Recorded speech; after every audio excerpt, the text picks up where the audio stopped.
Hey, this is Amir. We're going to do question number 1.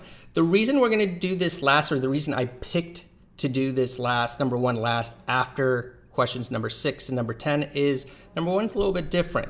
6 and 10, when we refer to the passage, we could actually find clear lines that answered the questions. We could just kind of rip the question and take it right out of the passage.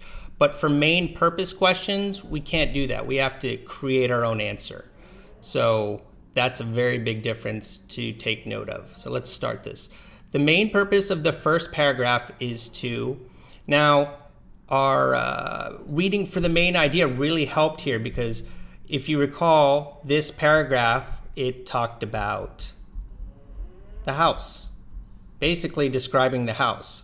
So let's read it in a little bit more detail here now that we're answering the questions. So I'm going to start right at the beginning. When Major Pendleton Talbot of Mobile, Alabama, and his daughter, Miss Lydia Talbot, came to Washington to reside, they selected for a boarding place a house that stood 50 yards back from one of the quietest avenues. It was an old-fashioned brick building with a portico upheld by tall white pillars. The yard was shaded by stately locusts and elms, and a catalpa tree in season rained.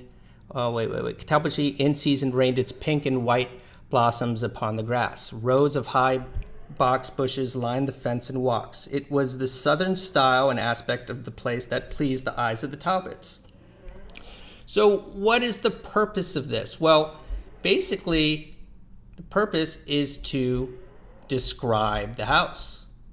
So this is kind of the description here, and then it also says, hey, this is what they liked about it, the southern style. So that's basically what the purpose is. The purpose of the first paragraph is to just give a description of the house and then also show that they like the house. So that's going to be our answer. Now we're going to go back to the answer choices and eliminate. A, explore the character and background of Major Talbot. Nope.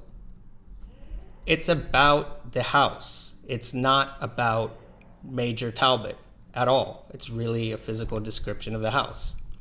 Let's look at B. Explain in detail how the Talbots came to reside in Mrs. Vardaman's boarding house. Nowhere does it explain how they came to the house.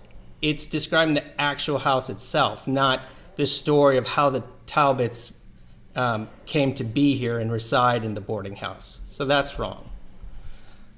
C, describe the boarding house physically. Yes, right here, lines 1 through 10. It's a description. And suggest what the Talbots liked about it. Right, it was the southern style and aspect of the place that pleased the eyes of the Talbots. So that one can work. Let's look at D. Foreshadow Major Talbot's friendship with an intriguing stranger. Nothing here talks about that at all. So there is no foreshadowing. It's all about the house. So C clearly best fits our description. A, B, and D are clearly wrong. So the answer is C.